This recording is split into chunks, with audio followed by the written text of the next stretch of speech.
Assalamualaikum warahmatullahi wabarakatuh. Sebelumnya perkenalkan, nama saya Alfiani Sukmawati dengan NIM 11230299.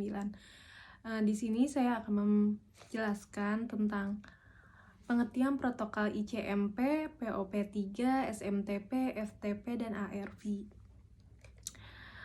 Langsung saja, yang pertama ada ICMP. ICMP adalah protokol jaringan internet yang berfungsi untuk memberikan kiriman pesan-pesan ke dalam sebuah jaringan. Mulai dari mengirimkan pesan error, pesan diterima, hubungan putus, atau connection loss, dan sebagainya. Dengan adanya ICMP ini, maka jaringan akan mengetahui respon-respon yang terjadi di dalam konektivitas di dalam jaringan itu secara langsung. Fungsi utama dari ICMP itu sendiri yaitu yang pertama, membantu proses error handling atau melaporkan apabila terjadi error pada sebuah jaringan. Yang kedua, membantu kontrol prosedur atau prosedur pengaturan pada sebuah jaringan. Yang ketiga, menyediakan pengendalian error dan pengendalian arus pada network layer atau lapisan jaringan. Yang keempat, mendeteksi terjadinya error pada jaringan seperti connection loss, kemacetan jaringan, dan sebagainya. Yang kedua, ada Post Office Protocol versi 3 atau disingkat dengan POP3. POP3 adalah kependekan dari Post Office Protocol versi 3. Sesuai dengan namanya, POP3 adalah sebuah protokol di dalam jaringan internet yang memiliki fungsi seperti bis surat dan digunakan di dalam email klien yang kita miliki untuk mengambil dan membaca email atau surat elektronik yang masuk. Fungsi dari POP3 ini adalah sebuah protokol internet yang digunakan untuk mengakses email atau surat elektronik yang masuk ke dalam email klien. Fungsi utama dari POP3 ini adalah untuk menyimpan sementara email yang terkirim di dalam sebuah email server, dan kemudian menuliskannya ke dalam email klien, di mana baru akan terespon ketika email tersebut sudah dibuka oleh user yang berhak. Dalam hal ini adalah mereka yang memegang username dan juga password dari alamat email. Yang ketiga ada Simple Mail Transfer Protocol atau disingkat dengan SMTP. SMTP merupakan kependekan dari Simple Mail Transfer Protocol. Apabila kita artikan secara harfiah, maka bisa dikatakan bahwa SMTP merupakan sebuah protokol yang digunakan untuk melakukan proses pengiriman dan penerimaan, proses transfer sebuah surat secara elektronik, namun dengan menggunakan sebuah acara teknis yang simpel dan mudah untuk dipahami dan diimplementasikan. Fungsi dari SMTP digunakan untuk membantu user mengirimkan surat elektronik kepada penerima. Jadi dengan menggunakan protokol SMTP ini, maka Anda sebagai seorang user dapat mengirimkan pesan elektronik atau email kepada penerima.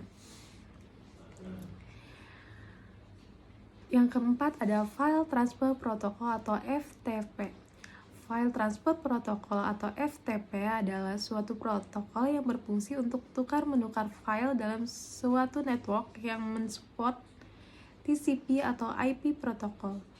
Dua hal penting yang ada dalam FTP adalah FTP server dan FTP client. FTP server menjalankan software yang digunakan untuk tukar-menukar file, yang selalu siap memberikan layanan apabila mendapat request dari FTP client.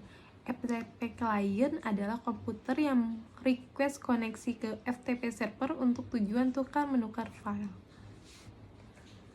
Dari fungsi FTP itu sendiri, yang pertama ada untuk men-sharing data, yang kedua untuk menyediakan indirect atau implicit remote computer, yang ketiga untuk menyediakan tempat penyimpanan bagi user, yang keempat untuk menyediakan transfer data yang reliable dan efisien. Yang kelima ada definisi ARP. ARP atau Address Resolution Protocol adalah protokol yang bertugas untuk mencari tahu alamat hardware atau MAC address dari sebuah host yang tergabung dalam sebuah jaringan LAN dengan menggunakan atau berdasarkan alamat IP address dari host tersebut.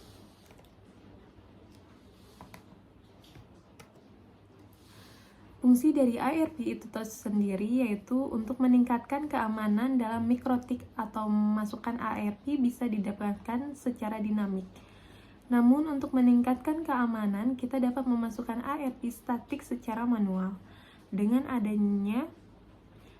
hanya membolehkan sebuah router mereply hanya untuk memasukkan ARP statik pada tabel ARP, maka akan membatasi akses ke router dan jaringan di belakang router yang hanya untuk IP address atau MAC address dengan kombinasi. Kelebihan dan kekurangan IPv4 dan IPv6. Kelebihan IPv4 yang pertama tidak mensyaratkan ukuran paket pada link layer dan harus bisa menyusun kembali paket berukuran 576 byte. Yang kedua, pengelolaan rute informasi yang tidak memerlukan seluruh 32 bit tersebut, melainkan cukup hanya bagian jaringannya saja. Sehingga besar informasi rute yang disimpan di router menjadi kecil setelah address jaringan diperoleh, maka organisasi tersebut dapat secara bebas memberikan address bagian host pada masing-masing hostnya. Yang kedua, kekurangan IPv4. Yang pertama, panjang alamat 32 bit atau 4 bit. Yang kedua, dikonfigurasi secara manual atau DHCP IPv4. Yang ketiga, dukungan terhadap IPsec opsional. Yang keempat, fragmentasi dilakukan oleh pengiriman dan pada router menurunkan kinerja router. IPv4 meskipun total alamatnya mencapai 4 miliar, pada kenyataannya tidak sampai 4 miliar. Karena ada beberapa limitasi sehingga implementasi saat ini hanya mencapai beberapa ratusan juta saja. Nah, kelebihan dari IPv6 yang pertama ada ruang alamat yang lebih besar yaitu 128 bit. Yang kedua, pengalaman multicast yaitu pengiriman pesan ke beberapa alamat dalam satu grup. Yang ketiga ada stateless address autokonfigurasi atau SLAAC.